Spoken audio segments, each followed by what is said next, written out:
حضرت معاویہ کے بعد جب یزید خلیفہ بنا ہے مسلمانوں کا تو بہت سارے صحابہ نے یزید کے ہاتھ پہ، بہت سارے تو نہیں، چند صحابہ نے یزید کے ہاتھ پر بیعت کرنے سے انکار کر دیا۔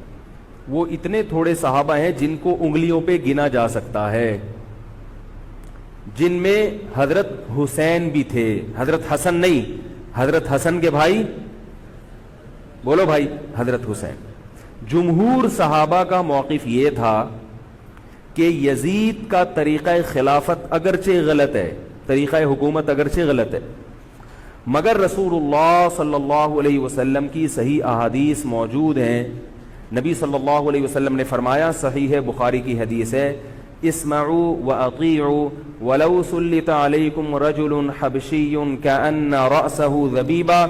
آپ صلی اللہ علیہ وسلم نے فرمایا، سنو اور اطاعت کرو، اگرچہ تم پر کوئی حبشی غلام مسلط کر دیا جائے جس کا سر کشمش کی طرح پچکا ہوا ہو۔ کیا مطلب؟ سلیکشن نہیں ہوئی بلکہ زبردستی مسلط ہو گیا کسی بھی طرح سے، اور جو مسلط ہوا وہ کسی بھی لحاظ سے حکومت کرنے کا اہل نہیں ہے، غلام ہے، غلام کبھی بھی حکومت کا اہل نہیں ہوتا، اور غلام بھی حبشی، کالا کلوٹا، گوروں سے جس کو ویسے ہی تبھی نفرت ہو، بھائی ہم سارے سفید ہیں اور یہ ایک بلیک کہاں سے آ گیا دوسری قوم کا آدمی۔ انسان دوسری قوم کے آدمی کو قبول نہیں کرتا، قوم بھی دوسری، اور فرمایا شکل بھی اچھی نہیں ہے، مگر مسلط ہو گیا، کسی نے بھی مسلط کر دیا، تو آپ نے فرمایا اب اس کے خلاف بغاوت نہیں کرنی، اس کی اطاعت کرنی ہے۔ آپ کہیں گے یہ کیسا حکم ہے بھائی اسلام کا؟ ایک آدمی نا اہل ہے مگر اس کی مان کے چلو تو مروا دے گا۔ یہ اس لیے اسلام نے حکم دیا ہے کہ اس کے پاس پاور تھی تو مسلط ہوا ہے نا، کیا خیال ہے بھائی؟ تو اب جب اس کے خلاف چلو گے تو اس سے وہ ہٹنے والا نہیں ہے، وہ خون خرابہ کر دے گا، قتل و غارت کرے گا اور فساد پیدا کر دے گا وہ، کیونکہ اگر وہ کمزور ہوتا تو خلیفہ بنتا نہیں۔ وہ خلیفہ کی، حاکم کی ڈیفینیشن کیا ہے؟ جس کے پاس قوت نافذہ ہو۔ ایک دن ایک صاحب کہنے لگے مسلم لیگ کے دور میں، جنرل مشرف کے دور میں اس کو نہیں مانتا، میں اس کو نہیں مانتا۔ میں نے کہا آپ کے ماننے نہ ماننے سے کچھ نہیں ہوتا، وہ مسلط ہو گیا ہے، جس طریقے ہیلی کاپٹر سے آیا ہو یا فرشتے اس کو لائے ہوں، کیونکہ حاکم کی جو ڈیفینیشن ہے کہ جس کے پاس قوت نافذہ ہو۔ قوت نافذہ اردو کا گاڑا لفظ ہے، قوت نافذہ کہتے ہیں کہ جب وہ کچھ کہتا ہو تو کر کے دکھا سکتا ہو، چاہے فوج کے ذریعے، چاہے پولیس کے ذریعے، چاہے کسی بھی طریقے۔ ایک آدمی کو پوری قوم نے سلیکٹ کر لیا مگر اس کی سنتا کوئی نہیں ہے، وہ کچھ کہتا ہے تو اس کے منہ سے الفاظ نکل کے ہوا میں تحلیل ہو جاتے ہیں، چلتی کسی اور کی ہے، وہ جو کہتا ہے کر کے دکھا دیتا ہے۔ تو اصل حاکم کون ہے؟ جو کہتا ہے اور کر کے دکھا دیتا۔ اب یہ ایک الگ بحث ہے کہ یہ ظالم ہے، یہ غلط طریقے سے آیا ہے، اس پر بحث ہو سکتی ہے کہ جب یہ غلط طریقے سے آیا ہے تو اس کو قانون کے دائرے میں رہ کے ہٹانے کی کوشش کی جائے، لیکن مسلح بغاوت کرنا، اس کے خلاف بندوق اٹھانا، اس کے خلاف تلوار اٹھانا، اس کی شریعت نے اجازت نہیں دی۔ میں یہ نہیں کہہ رہا کہ اس کی مخالفت کی اجازت نہیں دی۔ نبی صلی اللہ علیہ وسلم نے فرمایا سب سے بہترین جہاد ظالم بادشاہ کے سامنے حق بات کہنا ہے۔ کہنے کی حد تک آپ کو مخالفت کی اجازت ہے کہ بھائی یہ جو وزیر اعظم کا بیان آیا ہے یہ بیان ملک کا بیڑا غرق کر دے گا، ان کی پالیسیاں صحیح، جیسے آج کل ہو رہا ہے کہ اخباروں میں کالم نگار اپنی اپنی رائے لکھتے ہیں حکمرانوں کے بارے میں، لکھنے کی حد تک، بولنے کی حد تک ہے۔ آپ مسلح دستہ لے کے بغاوت کرنے پر آ جائیں، اس کی شریعت نے اجازت، بول لو بھائی کچھ نہیں ہوتا، یہ قرآن اور سنت سے بات ثابت ہے، اس کی شریعت نے اجازت نہیں دی ہے۔ تو حضرت معاویہ کے بعد یزید کے بارے میں جمہور صحابہ کا موقف یہ تھا کہ یہ جیسا مرضی ہو، ظالم ہو، عادل ہو، یہ ایک الگ بحث ہے، مگر ہے بہرحال یہی۔ پاور کس کے پاس ہے؟ اسی کے پاس۔ حضرت حسین رضی اللہ تعالیٰ عنہ کا موقف یہ تھا کہ میں یزید جیسے آدمی کے ہاتھ پر بیعت کرنے کے لیے تیار، بولو بھائی، نہیں، میں نہیں بیعت کرتا اس کے ہاتھ، کیونکہ یزید کے بارے میں خبریں تھیں، بعض کہتے تھے شراب پیتا ہے۔ حضرت مفتی محمد تقی عثمانی صاحب کا انہوں نے فرمایا ہے کہ کسی مستند روایت سے ثابت نہیں ہے شراب پینا، روایتیں ہیں مگر کوئی اوتھینٹک روایت نہیں ہے. تو اب نتیجہ کیا نکلا کہ حضرت حسین رضی اللہ تعالیٰ عنہ کے پاس کوفہ سے خطوط آئے. کوفہ کا گورنر تھا ابن زیاد, وہ بھی یزید کا آدمی تھا, بڑا ظالم آدمی تھا وہ. اہل کوفہ کے خطوط آئے کہ آپ آ جائیں یہاں پر, یہاں سب لوگ آپ کے ہاتھ پر بیعت کرنے کے لیے تیار ہیں. حضرت حسین کا خیال یہ تھا کہ اگر یہ سب تیار ہیں تو یزید کی حکومت بغیر لڑائی کے, بغیر بڑے قتال کے, مسلمانوں کے خون خرابے کے بغیر ختم ہو سکتی ہے. آئی بات سمجھ میں؟ جو انفارمیشن آپ کو ملی تھی, جو نالج آپ کو ملی تھی, وہ نالج غلط تھی. اگر وہ نالج صحیح ہوتی تو حضرت حسین کبھی کربلا کی طرف رخ نہ کرتے, کیونکہ حضرت حسین کا موقف بھی یہی تھا کہ مسلمانوں کی تلواریں آپس میں نہ چلیں. حضرت حسین رضی اللہ تعالیٰ عنہ کے پاس جب 50 سے زیادہ خطوط آئے ہیں اہل کوفہ کی طرف سے کہ آپ آئیے, آپ آئیے, آپ آئیے, تو پہلے حضرت حسین رضی اللہ تعالیٰ عنہ نے اپنے رشتہ دار جو آپ کے چچزاد تھے مسلم بن عقیل, ان کو بھیجا. نتیجہ کیا نکلا؟ مسلم بن عقیل کا وہاں پر حکومت نے گرفتار کر کے ان کو قتل کر دیا. اب یہ ایک ایسا ظلم تھا جس کے ظاہر ہے کہ کسی کو سفیر بنا کے بھیجا جائے, کسی کو حال احوال دیکھنے کے لیے بھیجا جائے, اور حضرت حسین کی نیت ہرگز بغاوت کی نہیں تھی, مگر کوفہ کے گورنر کو اور یزید کو یہ خیال تھا کہ خلافت کے اصل اہل یقیناً یہی ہیں. کہیں ایسا تو نہیں ہے کہ یہ امیر بننا چاہتے ہیں, یہ خلیفہ بننا چاہتے ہیں.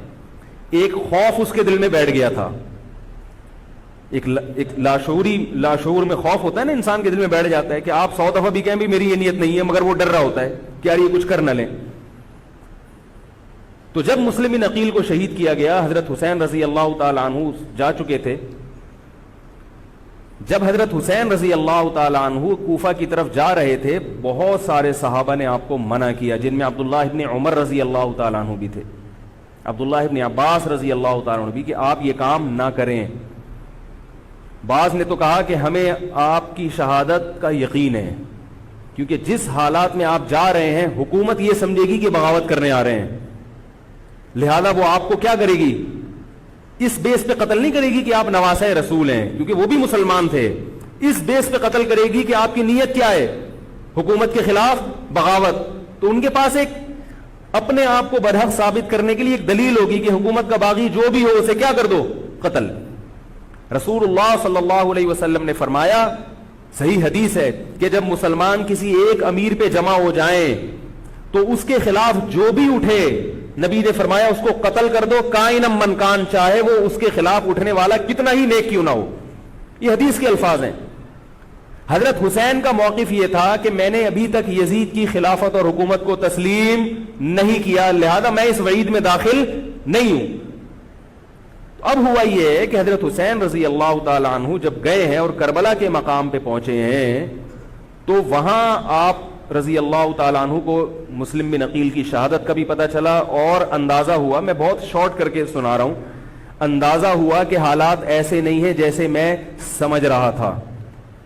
عبید اللہ جو ابن زیاد تھا بدبخت, اس نے حضرت حسین کو یہ کہا کہ بغیر کسی شرط کے حضرت حسین کو گرفتار کر کے لاؤ اور میرے ہاتھ پر بیعت کراؤ. یہ رسول اللہ صلی اللہ علیہ وسلم کے نواسے کی توہین تھی کہ آپ صلی اللہ علیہ وسلم کے نواسے ہیں اور ان کے ساتھ ایسے معاملہ کیا جائے جیسے ایک عام شخص کے ساتھ معاملہ کرتے ہیں. ان کو گرفتار کر کے معاذ اللہ گھسیٹ کے لاؤ اور میرے ہاتھ پر بیعت پر کیا کرو, ان کو مجبور کرو. حضرت حسین رضی اللہ تعالیٰ عنہ کا کربلا کے میدان میں موقف یہ تھا کہ میں اگر بیعت ہوں گا تو ڈائریکٹ یزید کے ہاتھ پہ بیعت ہوں گا جو مسلمانوں کا خلیفہ ہے, ابن زیاد کے ہاتھ پر بیعت نہیں ہوں گا. یہ بھی اس تاریخ کا ایک اہم پہلو ہے کہ حضرت حسین نے کوفہ جانے کا ارادہ ترک کر دیا اور کربلا سے شام جانے کا آپ رضی اللہ تعالیٰ عنہ نے ارادہ کر لیا. اور بعض مورخین نے لکھا ہے کہ حضرت حسین جو واپس آ رہے تھے تو وہ کربلا سے گزر رہے تھے, وہ واپسی کا راستہ ہی شام کا راستہ ہے. نہیں یاری بات میرا خیال ہے سمجھ, وہ جس ٹریک پر چل رہے تھے وہ راستہ کون سا ہے, وہ شام کو جاتا ہے. یہ اس کی علامت ہے کہ آپ یزید سے ملاقات کے لیے مذاکرات کے لیے تیار بولو بھائی ہو چکے تھے کہ میں خود براہ راست یزید سے مل کے حال احوال دیکھتا ہوں, اگر مجھے سمجھ میں آیا تو میں اس کے ہاتھ میں بیعت ہو جاؤں گا. حضرت حسین رضی اللہ تعالی عنہ کا مقصد حکومت کے خلاف تلوار اٹھانا بولو بھائی نہیں تھا, ورنہ وہ اس کے لیے تیار نہ ہوتے. مگر جو ابن زیاد تھا اس نے حضرت حسین رضی اللہ تعالی عنہ اور آپ کے ساتھ جتنے اہل بیت تھے ان پر ظلم یہ کیا اس بدبخت نے کہ اس نے انہیں شام جانے کا راستہ نہیں دیا, اور اس میں اپنی توہین محسوس کی کہ میرے ہاتھ پر بیعت کیوں نہیں ہو رہے, اور لشکر بھیجا جس لشکر نے چاروں طرف سے حضرت حسین رضی اللہ تعالیٰ عنہ کو گھیرا. حضرت حسین نے کہا کہ میں عزت کی جو موت ہے اس کو ذلت کی زندگی پر ترجیح دیتا ہوں. کوئی بھی غیرت مند ہوتا تو اس وقت یہی کرتا کہ بھئی جب میں اپنے دعوے سے بھی دستبردار ہو گیا اور میں شام جانے کے لیے بھی تیار ہو گیا, اب میرا راستہ روکنے کی کیا حقیقت ہے. اللہ تعالی کوفہ کے گورنر کے ذریعے حضرت حسین کا قتل کروانا چاہتے تھے تاکہ اس کی بدبختی ساری دنیا کے سامنے ظاہر ہو جائے. اگر حضرت حسین پھر بھی تلوار چلاتے, پھر بھی لڑتے, تو حضرت حسین پر یہ الزام لگایا جا سکتا تھا کہ معاذ اللہ آپ باغیوں میں ہیں. تو اللہ تعالیٰ نے اپنے نبی کے نواسے کو اس الزام سے محفوظ رکھا اور آپ نے لڑائی کا ارادہ ترک کر دیا. حضرت حسین نے کربلا کے میدان میں جو لڑائی لڑی ہے وہ اقدامی لڑائی نہیں تھی, وہ دفاعی لڑائی تھی.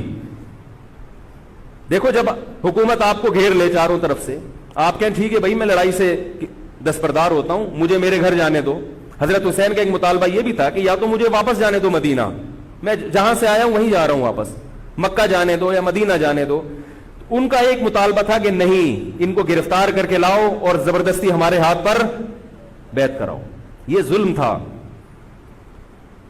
نتیجہ کیا نکلا ہے کہ کربلا کے میدان میں آپ کو گھیر کر آپ کو بھی شہید کر دیا گیا, اور جتنے اہل بیت تھے مرد سوائے امام زین العابدین کے جو حضرت حسین رضی اللہ حضرت حسن کے بیٹے تھے, ان کے علاوہ جتنے بھی اہل بیت تھے ان سب کو قتل کر دیا گیا.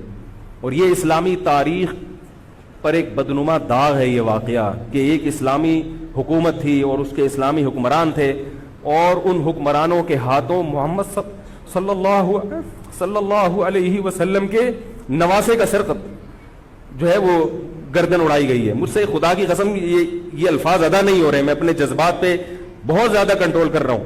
وہ منظر کیا ہوگا کہ جب نبی صلی اللہ علیہ وسلم کے نواسے, آپ صلی اللہ علیہ وسلم کے نواسے کی گردن اڑائی گئی ہوگی. تو یہ بہت ایک اسلامی تاریخ میں ایک بدترین واقعہ ہے.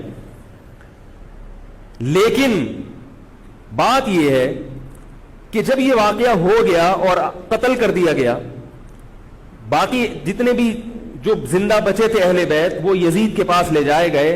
روایات میں آتا ہے کہ یزید نے ان کا اکرام کیا اور ان کو عزت کے ساتھ تحفے تحائف دے کر واپس کیا. یہ جو کربلا کے واقعات میں جو ظلم کی داستانیں اضافی بیان کی جاتی ہیں, اس کا مستند تاریخی روایات سے کوئی ثبوت بولو بھائی نہیں ملتا. اب لوگوں نے اپنی دکانیں چمکا لی ہیں, پانی نہیں تھا, کئی دنوں سے کھانا نہیں ملا. صحیح روایات سے ثابت ہے کہ حضرت حسین رضی اللہ تعالیٰ عنہ کربلا کے میدان میں وضو کر کے نماز پڑھتے تھے, تو پانی تھا تو. اور بعض نے یہ کہا کہ اہل بیت کی عورتوں کی عزتیں اچھالی گئی ہیں. آپ اس طرح کی باتیں کر کے اہل بیت سے محبت کا اظہار کر رہے ہو یا ان کی توہین کر رہے ہو؟ بولو بھائی. اگر کوئی عزت دار پاک دامن عورت ہو, بالفرض اس کی عزت پہ ڈاکہ ڈلتا ہے بالفرض, تو آپ اس بات کو چھپاؤ گے نا, آپ جھوٹ بولو گے, بولو گے نہیں بھائی اس کی عزت پہ کوئی آنچ نہیں آئی ہے. کیونکہ جب عورت کی عزت کو آپ کوئی تار تار کر دے اور آپ ممبر پہ بیٹھ کے اس کو بتا دو, تو وہ عزت تار تار ہونے سے اتنی بے عزتی نہیں ہوگی جتنی اس بات کو بیان کرنے سے اس کی بے عزتی ہوگی. حقیقت یہ ہے کہ کسی مستند روایت سے ثابت نہیں ہے کہ اہل بیت کی عورتوں کی عزتوں کو اچھالا گیا. وہ نبی کے گھرانے کی عورتیں تھیں, ان کا ناخن بھی کوئی نامحرم مرد نہیں دیکھ پاتا تھا. دوپٹہ اتر گیا زینب کا اور زینب کی چادر چھن گئی, یہ سب غلط ہے, یہ سب من گھڑت باتیں ہیں. چونکہ وہ بہرحال مسلمان تھے جو حضرت حسین کے خلاف لڑ رہے تھے, ظالم تھے, اس میں کوئی شک نہیں ہے. اس سے بڑا ظلم اس کائنات میں ہوا نہیں ہوگا کہ ایک شخص جو اپنے آپ کو مسلمان کہتا ہے اور وہ نبی کے نواسے کو قتل کر دے اور اہل بیت کو قتل کر دے. اسلامی سیاست میں اتنی گندی تاریخ ہمیں کبھی بھی نہیں ملتی. حضرت عثمان کا بھی قتل ہوا, وہ بھی بہت بڑا ظلم تھا, مگر یہ ظلم اس ظلم کی نوعیت سے بڑھ کر تھا, کیونکہ حضرت عثمان کا قتل حکومت کے ہاتھوں نہیں ہوا ہے, باغیوں کے ہاتھوں ہوا ہے. یہاں حضرت حسین کا قتل کس کے ہاتھوں ہوا ہے؟ حکومت کے ہاتھوں ہوا ہے, جس پر لوگ بیعت کر چکے تھے. تو یہ اسلامی تاریخ میں ایک بہت بڑا بدنما داغ ہے, مگر اس کو بیان جس انداز سے کیا جاتا ہے اور جتنے قصے کہانیاں من گھڑت سنائے جاتے ہیں ان کا حقیقت سے تعلق نہیں ہے. ہماری نظر میں چاہے پانی بند کیا ہو یا نہیں کیا ہو, کھانا ملا ہو یا نہیں ملا ہو, ہماری نظر میں حضرت حسین رضی اللہ تعالی عنہ کا سر قلم کر دینا ہی کائنات کا بدترین ظلم ہے. یہی ایسا ظلم ہے کہ جس پر جتنا غم کیا جائے کم ہے. غم منایا نہیں, غم کیا جائے. منانا الگ چیز ہے, غمزدہ ہونا الگ چیز ہے. لیکن جو آگے اس میں تڑکا لگایا جاتا ہے اس کا حقائق سے تعلق, بولو بھائی, نہیں ہے. یہ دکانیں ہیں جو چمکائی, اس میں سب برابر ہیں, شیعہ بھی سنی بھی. بہت سارے سنی علماء بھی کربلا کے واقعے کو بہت ہی بھیانک انداز سے بیان کرتے ہیں, اور مقصد کیا ہوتا ہے؟ پبلک کو رلانا. ایک رونا وہ ہوتا ہے جو خود سے آئے, اور ایک رونا ہوتا ہے باقاعدہ آپ کو آرڈر پہ رونے کے لیے اور رلانے کے لیے بلایا جائے. وہ رمضان میں نے بتایا تھا نا کہ میں نے ختم قرآن پہ دعا کی تو مجھے رونا آ گیا, بہت زیادہ رونا آیا. اگلے دن ایک صاحب کہنے لگے مولوی صاحب آج بھی ایسی ایک دعا ہو جائے. میں نے کہا میں آرڈر پہ نہیں روتا, میں آرڈر پہ نہیں روتا. اب تو آ بھی رہا ہوگا تو نہیں آئے گا. نہ انسان کسی کے مشورے سے ہنس سکتا ہے اور نہ انسان کسی کے مشورے سے رو. اگر آپ کسی کے مشورے پہ رو رہے ہیں اس کا مطلب ڈرامے بازی. آپ کو فلم کا ایکٹر ہونا چاہیے, آپ کو ڈرامے جوائن کرنے چاہیے, وہاں آپ اچھے چل سکتے ہیں. جیسے کہ ہمارے ایک مشہور اسکالر ہیں, ان کے بارے میں لوگ یہ کہتے ہیں ان کو فلموں میں ہونا چاہیے تھا, پتہ نہیں یہ جیو پہ کیوں آ رہے ہیں. وہ آرڈر پہ روتے بھی ہیں, آرڈر پہ.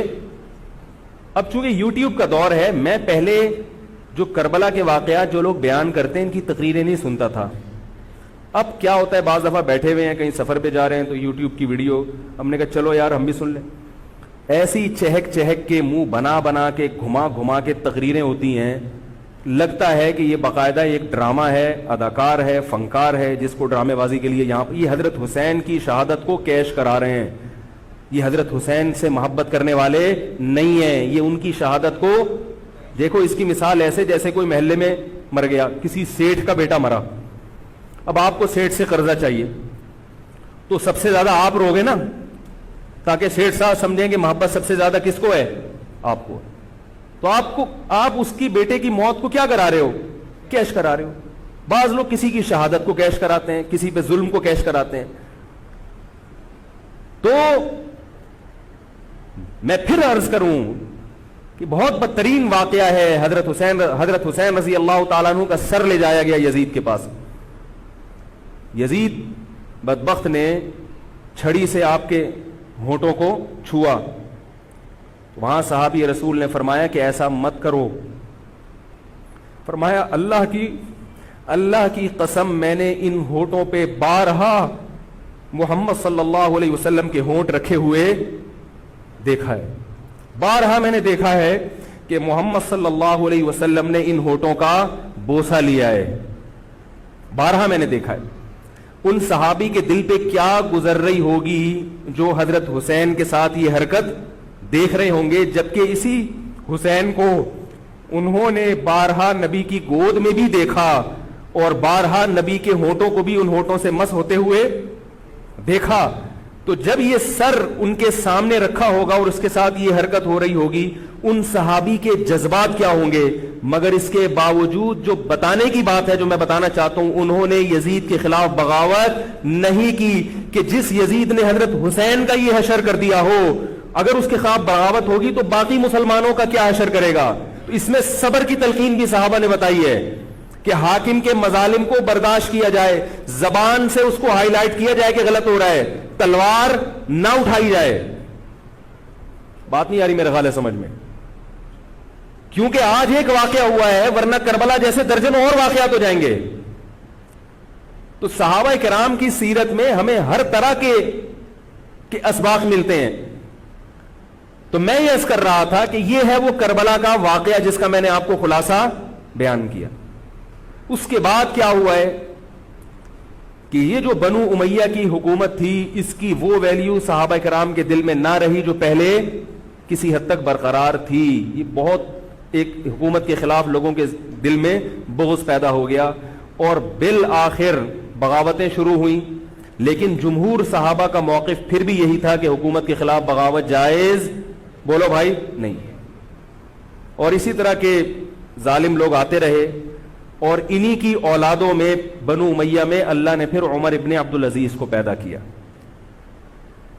عمر ابن عبدالعزیز بھی انہی ظالم لوگوں کی اولاد تھے, مگر اسلام چونکہ قیامت تک رہنے کے لیے آیا ہے تو اللہ کو اپنا دین محبوب ہے, اللہ غیب سے انتظام کرتے ہیں. عمر ابن عبدالعزیز جیسے ہی حکومت میں آئے ہیں, خلیفہ بنے ہیں, آپ رضی اللہ تعالی عنہ نے وہ بنو امیہ کی جو جاہلانہ چیزیں تھیں ان سب کو ختم کر دیا. حکومتی ملکیت کو جو ذاتی خزانہ لوگ سمجھنا شروع کر دیا تھا اس کو ختم کیا. عمر بن عبدالعزیز کی ایک تاریخ ہے, ان کو 5واں خلیفہ راشد کہا جاتا ہے. علم حدیث کو مرتب کیا گیا, فقہ کو مرتب کیا گیا, حدیث کا علم ضائع ہو رہا تھا. آپ نے حکم دیا کہ اکتب ما کان من حدیث رسول اللہ صلی اللہ علیہ وسلم فإنی اخاف ضیاع العلم والعلماء. فرمایا مجھے علم اور علماء کے ضائع ہونے کا خطرہ ہے, محمد صلی اللہ علیہ وسلم کی حدیثوں کو ریٹن فارم میں لایا جائے. تو باقاعدہ پھر حدیث کو باقاعدہ جمع کیا گیا کتابوں کی شکل میں, اور آج ہمارے پاس وہ حدیث محفوظ ہیں. فقہاء کرام کا دور آیا تو اللہ تعالیٰ نے حضرت عمر بن عبدالعزیز کے دور میں امت کو الحمدللہ دوبارہ جمع کر دیا. عمر بن عبدالعزیز کے بعد پھر بغاوتیں ہوئیں, بالآخر بنو امیہ کی حکومت کا خاتمہ ہوا, بنو عباس کی حکومت آئی. مگر بنو عباس کی حکومت آنے سے بنو امیہ کی حکومت مکمل ختم نہیں ہوئی. وہی ہوا کہ آپ نے اچھی نیت سے بغاوت کی مگر اس کا نقصان زیادہ. وہ کیا ہوا, بنو امیہ بھاگ گئے, اندلس میں حکومت قائم کر لی, اور ادھر بنو عباس کی.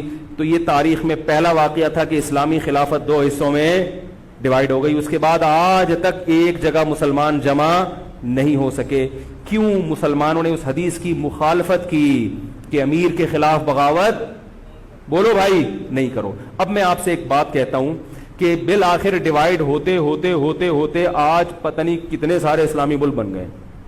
پاکستان میں الگ ہے, سعودی عرب کی پالیسیاں الگ ہیں, دبئی الگ چل رہا ہے, قطر اور سعودیہ کا پھڈا ختم نہیں ہو رہا. 1920 تک تو پھر بھی خلافت عثمانیہ تھی, اگرچہ پوری دنیا پہ نہیں تھی. ہندوستان میں الگ حکومت تھی, خلافت عثمانیہ الگ تھی, اندلس میں الگ حکومت تھی, مگر پھر بھی مسلمانوں کی 3-4 بڑی بڑی حکومتیں تھیں جو ایک اور کسی حد تک ان میں اتحاد تھا. 1920 میں وہ بھی ختم, اور اتنے سارے ممالک وجود میں آ گئے, سب کی الگ الگ پالیسیاں ہیں. اب جو آدمی خلافت کے نام پہ جہاد کی بات کرتا ہے وہ لوگوں کو ایک امیر پہ جمع نہیں کرے گا. جتنے ملک بن چکے ہیں نا, ان کو مزید توڑ کے, اگر یہ 20 ہیں تو 40 بنا دے گا ان کو. بہت مشکل ہے سمجھانا بھائی. اب اگر کوئی کہتا ہے نا ظالم حاکم کے خلاف تحریک چلاؤ, آؤ ہمارے ساتھ مسلح بغاوت میں شامل ہو, ہم حکومت کے خلاف تلوار اٹھائیں گے, تو نتیجہ کیا نکلے گا؟ یہ سارے مل کے ایک امیر نہیں بن جائیں گے. یہ اگر 20 ہے نا تو کتنے ہو جائیں گے؟ بولو بھائی, 40. جیسے جو جماعت المسلمین بنی نا کہ 4 فقہ ہیں, حنفی, شافعی, مالکی, ہم بھی نہیں مانتے, تو سب کو ختم کرو, ایک بناؤ. تو اس ایک بننے سے یہ ختم نہیں ہوئے, بلکہ 4 کے بعد کتنے ہو گئے؟ 5 ہو گئے. نہیں آ رہی بات میرا خیال ہے, آ رہی ہے الحمدللہ. اور بھی جو بھی اس کی باتیں کر رہے ہیں نا امت کو اتحاد کے لیے, آ جاؤ میرے پاس آ جاؤ, تو وہ 6واں بنا رہا ہے, 7واں بنا رہا ہے, پھر 8واں بنا رہا ہے, ایسے بنتے چلے آ رہے ہیں. او بھائی جو ہے وہاں بریک لگا دو, اللہ کا واسطہ روک دو ان کو, کوئی بات نہیں. 4 ہیں, جو جس کو فالو کرے ٹھیک ہے, کچھ نہیں ہوتا اس سے, ہمیشہ سے چلے آ رہے ہیں. تو اب اگر ایک خلیفہ نہیں ہے, ہونا تو چاہیے ایک ہی خلیفہ, نہیں ہے تو جو ہے اسی پہ گزارا کرو, ورنہ اس سے بھی جاؤ گے, تمہاری کوئی مضبوط طاقت اور قوت ہوگی نہیں. کافر جب چاہے گا تمہیں ٹیشو پیپر کی طرح استعمال کر کے پھینک دے گا. تو کربلا کے واقعہ سے ہمیں کیا سبق ملتا ہے؟ علامہ ابن تیمیہ رحمہ اللہ تعالی فرماتے ہیں کہ جمہور صحابہ کی جو رائے تھی, حضرت حسین رضی اللہ تعالیٰ عنہ کی بھی اپنی ایک رائے تھی, مگر ابن تیمیہ رحمہ اللہ فرماتے ہیں کہ اگر حضرت حسین رضی اللہ تعالی عنہ کربلا کی طرف خروج نہ کرتے تو ابن تیمیہ کی رائے یہ ہے کہ یہ زیادہ بہتر تھا. اب آپ کہیں گے کہ صحابی رسول کی رائے سے اختلاف کر رہے ہیں، نہ وہ کہہ رہے ہیں وہ جو جمہور صحابہ تھے جو حضرت حسین کو منع کر رہے تھے وہ بھی تو صحابہ تھے. حضرت حسن بھی تو صحابی تھے. حضرت حسن نے حضرت معاویہ کے خلاف لڑائی نہیں لڑی. تو صحابہ کی دو رائے تھی، جمہور ایک طرف تھے. تو فرماتے ہیں اگر یہ نہ ہوتا تو زیادہ بہتر تھا. لیکن حضرت حسین رضی اللہ تعالی عنہ کے بارے میں ہمارا موقف یہ ہے کہ وہ یہ سب کچھ اس وقت کے جو حالات تھے اس میں کوئی بھی ہوتا اور غیرت مند ہوتا تو وہ یہ کرنے پر مجبور تھا. اور اس میں دھوکہ کس نے دیا حضرت حسین کو؟ اہل کوفہ نے، جس کا حضرت حسین کو علم نہیں ہو سکا. تو اب میں ایک بات عرض کروں، اسی طرح یزید کے بارے میں لوگ سوال پوچھتے ہیں یزید کیا، تو یزید کے بارے میں بھی دونوں طرف ہماری رائے کے حساب سے غلو ہے. یزید کے دور میں حضرت حسین کا قتل یقیناً ہوا ہے، مگر کسی ایک مستند روایت سے یہ ثابت نہیں کہ یزید نے حکم دیا تھا حضرت حسین کو قتل کرنے کا. یہ کہیں بھی روایت میں ثابت نہیں آ رہی میرا خیال ہے. کوفہ کے گورنر کے حکم سے قتل ضرور ہوا ہے، لیکن کیا یزید نے اس کا آرڈر دیا تھا؟ اس کا کسی مستند روایت میں ثبوت بولو بھائی نہیں ملتا. لیکن اس بنیاد پہ یزید کو رحمت اللہ علیہ کہنا یہ بھی غلط ہے.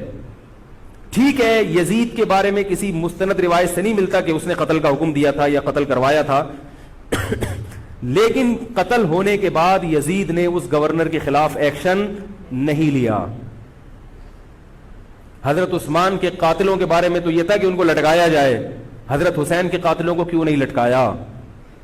نہیں یاری بات سمجھ. تو یہ جرم بھی ہے کہ حکومت، ممکن ہے یزید کہہ سکتا ہو کہ میرے بس میں نہیں ہے، کہہ سکتا ہو کہ میرے بس میں نہیں ہے. تو بھائی آپ کے بس میں اگر نہیں ہے تو حضرت علی کے بس میں بھی نہیں تھا حضرت عثمان کے قاتلوں سے قصاص لینا. تو اس لیے یزید کو بالکل معصوم قرار دینا یہ بھی غلط ہے. وہ مجرم تھا، لیکن اس کو اتنا لعنتی قرار دے دینا کہ گویا حضرت حسین کو اس نے قتل کرایا تھا، اس کا بھی کسی تاریخی مستند روایت سے ثبوت نہیں ملتا. لہذا صحیح بات یہ ہے کہ نہ لعنت اللہ علیہ کہو نہ رحمت اللہ علیہ کہو. خام خواہ میں فضول چیزوں میں پڑھنے کی بولو بھائی ضرورت کیا ہے؟ قیامت کے دن آپ سے یزید کے بارے میں سوال، میرے سے کسی نے پوچھا کہ یزید کے بارے میں آپ کیا کہتے ہیں. میں نے کہا آپ کو جاپان کے جو بھی صدر ہے اس کے بارے میں پتہ ہے، چائنا کے بارے میں پتہ ہے؟ وہ کہہ رہے وہ تو کافر ہیں. میں نے کہا چلو مسلمانوں کے، علامہ اقبال کے بارے میں پوری رپورٹ ہے آپ کے پاس. تاریخ میں لاکھوں شخصیات ایسی ہیں جن کے بارے میں آپ کو نہیں پتا. تو یزید کے بارے میں بھی اگر نہیں پتا ہو تو میرا خیال ہے کوئی پریشان ہونے کی ضرورت نہیں ہے. تو یہ کربلا ایک واقعہ تھا، ایک اسلامی تاریخ میں ایک بدترین واقعہ رونما ہوا اور یہ واقعہ ختم ہو گیا.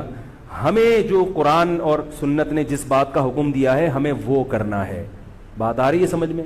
ہمیں کیا کہا ہے؟ نماز قائم کرنی ہے، اسلام کے 5 ارکان ہیں. کربلا کا واقعہ دنیا میں وجود میں آتا تو بھی 5 نمازیں پڑھنی تھیں، وجود میں نہیں آتا تو بھی 5 نمازیں پڑھنی. باقی حضرت حسین کی شہادت اس لیے بھی ہوئی ہے کہ اللہ کے نبی نے ان کو شہید قرار دے دیا تھا. تو اللہ تعالیٰ نے آپ کو اس منصب تک پہنچانا تھا جس منصب کی گواہی محمد صلی اللہ علیہ وسلم دے چکے. بعض دفعہ کوئی مقصد نہیں ہوتا، ایک مقصد ہوتا ہے کسی کو اونچے درجے تک پہنچانا. غزوہ احد میں 70 صحابہ شہید ہوئے. اللہ نے اس کی حکمت یہ بھی بیان کی وَيَتَّخِذَ مِنْكُمْ شُهَدَاءَ، اللہ تم میں سے بہت سو کو شہادت کے درجے پر فائز کرنا چاہتا. تو حکومت تھی، حضرت حسین رضی اللہ تعالیٰ عنہ کو اللہ تعالیٰ نے شہادت کے مرتبے پر پہنچایا اور ظالم حکمرانوں کے مرتبے کو گھٹانا تھا. تو یہ کام ہو چکا.